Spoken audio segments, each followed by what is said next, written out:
So this is the third video on the IVF journey, the IVF process. We've talked about what types of IVF we have: donor egg, normal, using your husband and your wife garments. We've talked about types of IVF. We've talked about the screenings you need to do, how important the screenings are to determine the success rate. Don't forget, the test you are doing goes a long way in determining the success of your IVF. All right, so this third video, we'll be talking about the IVF cycle proper. So once you've passed the medical fitness test and you've had a satisfactory result from your eggs, your sperm, and the womb, because we can make it as 100% as possible, but we have a criteria where we check, and when you meet these criteria and see that the womb is good to go, the eggs are good to go, and the sperm is good to go, then we start the IVF cycle. The IVF cycle lasts for 20 days, counting from the day you see your period. In this cycle, for example, once the woman sees her period today, tomorrow she starts some injections. These injections will last for 10 days. What are these injections? They are injections that stimulate the ovary to multiply the number of follicles in your ovary. What are follicles? Follicles are sacs that contain eggs, and there are numerous of them in your ovary, but we need more than one so that it will increase your success rate. So you take these injections for 10 days. During these 10 days, you come for scans on 3 occasions to know if you respond to these injections. A good ovarian response is when you have more than 8 follicles. That doesn't mean if you have less than that, it would fail, but it could be of a concern. So we stimulate it for 10 days, your ovaries. And on the 10th day, obviously the follicles are mature.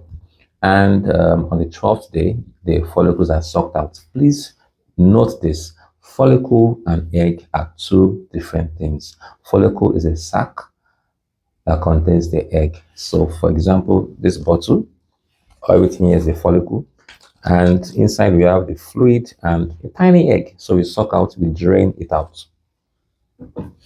On the 12th day, we suck out the eggs. The same day, your husband or your male partner produces semen.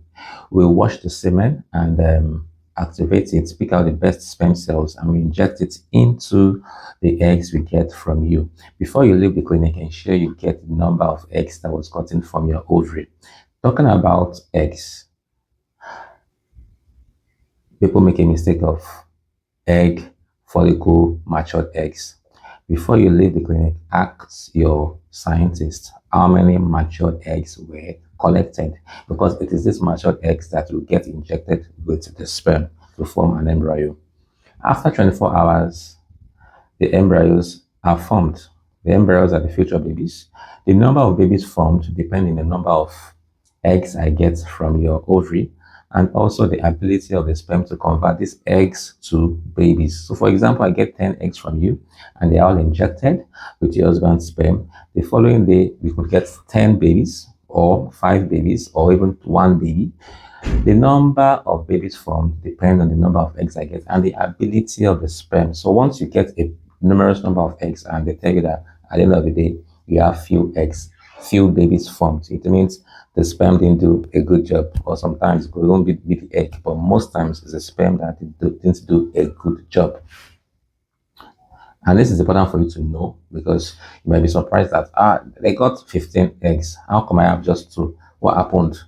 So it is important that couples, the husband, should witness the egg collection in the theater. It's important you witness it yourself, so you see how the doctor is extracting the eggs. So you don't just start thinking probably something is suspicious.